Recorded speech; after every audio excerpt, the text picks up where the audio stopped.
Hey Thomas, how are you? Jonathan, I'm doing great. Let's talk about Mr. Mark Zuckerberg of Meta slash Facebook. All right. Last week, he was on Joe Rogan and he was saying, how the proofing of the facts going back, four years ago, with the presidential election and the COVID and all that, he was forced to do it from the Biden administration, and the people in his office were putting pressure on him to do the same thing. It was none of his doing, but he just went along with like the wave of people telling him that. All right. And what are your initial thoughts when you hear that about Mark Zuckerberg?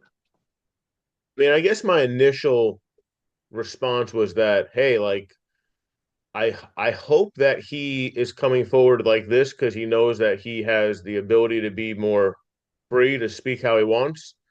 And there's a couple ways that he could have dealt with the situation back then, right? He could have gone against the Biden administration, and then who knows what happens, or he could have gone with them.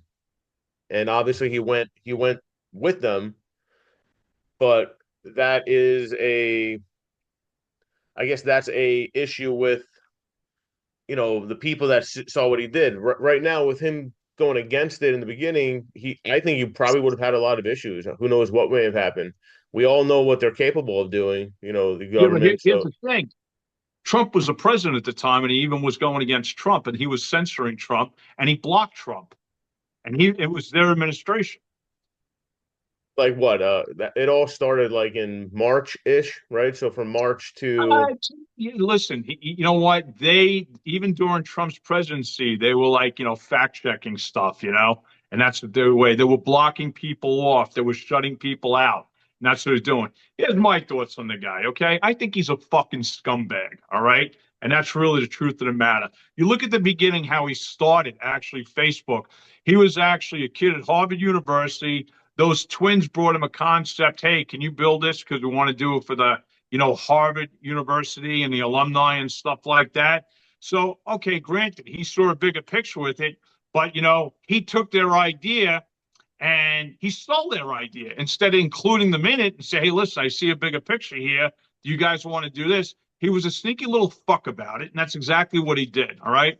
So people got to realize that about him. I don't trust this fuck for anything. And that's really the bottom line because he's an asshole and he's a weasel. And the thing people have to realize too, the government's involved with Facebook. All right, they're also involved with other apps, like Snapchat and Instagram, which falls under the Facebook Meta, umbrella. Why is the government so much about like against TikTok? Because China, it's a Chinese company, and the government can't have control of it.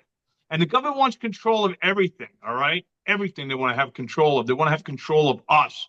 But I don't want to give off the subject, but this is about Mark Zuckerberg, and he's trying to come out and say, he's playing a little pansy ass, oh, I want to get on a higher, level here now. I know Trump's going to be in charge for 5 years. It was a red wave in the popular vote and the electoral vote, so let me try to like get goody goody with everybody. Your I thoughts? think there's a lot of what you said that probably is true. I think there's a lot of things that we just don't know as well. And he's probably playing a game for where he can benefit the most from. Though, thinking back, right? So the election happened in 2020, and that was when a lot of the ads were being disallowed for anything, Republican focused or whatever it may be, I think, right?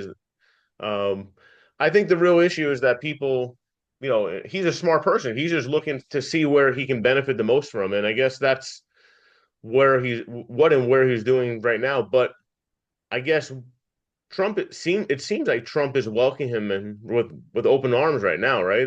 Listen, Trump plays. Forget about 3D chess. Trump plays 5D chess. Okay, you know what? It's good old art of war. Keep your friends close, but you want to keep your enemies closer. All right, and that's what you want to do. That's what Trump's doing, man. I would do the same thing. And I have done the same thing too. Because you can't trust people. That's really it's good old DTA. Don't trust anyone. Yeah, that's just how it always is, right? But Especially in this case, that's what we're looking at. That's what we're looking at. I don't trust him. Keep an eye on a little fucker. And that's the way I look at it.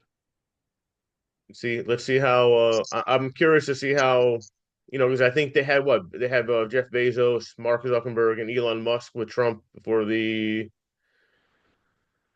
inauguration on Monday, right? Dude, they're all there. Cook, everybody's there, Let's see okay? what Because happens. they know he's in charge and they're scared shitless, okay? You walk in that room, it's like the U.S. Senate hearings. You walk in the room like, oh, I smell like people are shitting their pants now. And that's most of the Democrats and the Republican write-ups. That's what it comes down to. All right, listen, I think we got our points across today on this one. Your thoughts, Jonathan, before we close off? To see where ends up. I mean, I think it's a lot of good points, a lot of opinions. So let's see what happens. All right, awesome. Listen, thumbs up, hit that like and subscribe, everybody. Take care.